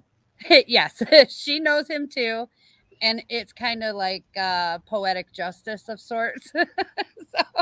Because he's pissed both of us off. So Stacy has killed him off, and then he was just a blurb anyways. They end up meeting up with some guy who is a career criminal. He boosts cars for his living. And they've met up with him, and he seems to be he's a younger guy. The ladies are in their 30s. He's probably in his 20s. He's a younger kid, and he I haven't figured out who I'm going to base him off of, because right now he's kind of a chotch. He's kind of a bitch. He doesn't really do anything manly per se, as far as, no, ladies, let me go through the door first. It's more of a, hey, you've been dealing with this longer than me. I just found out that we were having this issue, so please go ahead. He's kind of stepping back, letting the girls take over. And right now they've holed up in a storeroom of a Walmart, which is interesting that they ended up there. And I don't know. From right now, I'm kind of stuck at where to go from here. They stayed the night. It's still day 1. So I've got 13,000 words full of, just day 1. And I'm in the process of figuring out where we're going after Walmart, where they're going to find, and I have an idea of where I think they're going to go. But for me, it just seems like it doesn't make much sense because it's so far outside of the town, but it does make sense because it's so far outside of town. So we'll see. I don't know. It's got a mind of its own. These people have a mind of their own, and I'm still trying to figure out if I'm gonna make Aaron a bad guy or not. So we're working on that. That's perfect. That's perfect. Everybody has a different way of getting to it. Yeah. I know a lot of people who they know where it begins and that's it. Yeah. I knew who my main character was. That was it. Oh, she's also suffering from womanly monthly issues, which makes her attitude even worse. I came up with a great tagline. Yeah. For yours. That's like zombies versus PMS. Yeah. The zombies win. The zombies don't stand a chance. No, if anybody's ever been around a woman with PMS, you all know. Yes. Yeah, so there's a lot to remember. She's struggling with keeping her sobriety, because every once in a while something pops in her head. Man, I need a drink. And she's like, wait, no, we're not there anymore. We're not doing that anymore, you know? So she's struggling to stay sober, especially now that she can just run in and pillage a liquor store and be fine. No, no consequences. She could pillage a pharmacy for bad, for Percocet. But she's holding her own. She's doing good. She's doing good. So I'm proud of her. I'm proud of my character. That's good. Yeah. The best is I dated a woman who is a recovering alcoholic for like 9 or 10 years. Zombies versus the right flow of life. Oh yeah. Oh yeah. That was great, Nicholas. Perfect, Nick. Perfect. But the best explanation I've had for the difference between a drinking problem and alcoholism is if you have a drinking problem, you take away the booze, the problem's gone. If you're an alcoholic, take away the booze, the symptom is gone, the problem's still there. Yep. Yeah. And one thing that, because usually one thing that I've noticed, I'm a child of an alcoholic. I have friends, that are current alcoholics and stuff. But the one thing that I've noticed is that it's a trade-off. They trade booze for something else. Something else. There's something missing. Some empty spot they're trying to fill. Yeah, and a lot of times they all have what's called an addictive personality. They can't just do things normally. It's to the extreme because they don't know how to just moderate. Yeah, one drink is never enough. Right. Whether it's drinking, whether it's working, some exchange the drink for work. And some exchange it for religion. Yes. Some exchange it for sex. Some exchange it for gambling. And, whatever. So it's not always self-harming, but you do have to, remember. And then, Jana in my book is using a lot of the, she went through the AA principles and everything like that. She was still going to meetings and stuff before the zombie apocalypse happened. Right. Now she's not going to have any meetings, so she doesn't have her connection to anybody, period, were those meetings. So now she's alone. She's a former recovering alcoholic. She, has all this mess going on. She wants to drink and just trying to bring all that into it on top of zombies is, or just any life-changing situation, period. It's really hard. There's a lot of description that needs to be done, and hopefully I can get that out on paper. Yeah, well, I've said it enough times. Zombie fiction, particularly, and here is Richard Ryan Rose. Hey. Hi. Zombie fiction, particularly, the zombies are a detail. Yeah. They're not really the point of the story. They are not. The story is the people in it. Yes. So and her humanitarian, she's my friend who this is based off of is just an amazing person. She really is a recovering alcoholic. She really is going through a lot and has managed to stay sober. I'm so proud of her in real life. And I want to memorialize that on paper. And the reason that I chose her was because of how proud of her success I am and how proud of her recognizing she when we talk, she recognizes, yeah, this is this is alcoholic behavior. I know where this is coming from.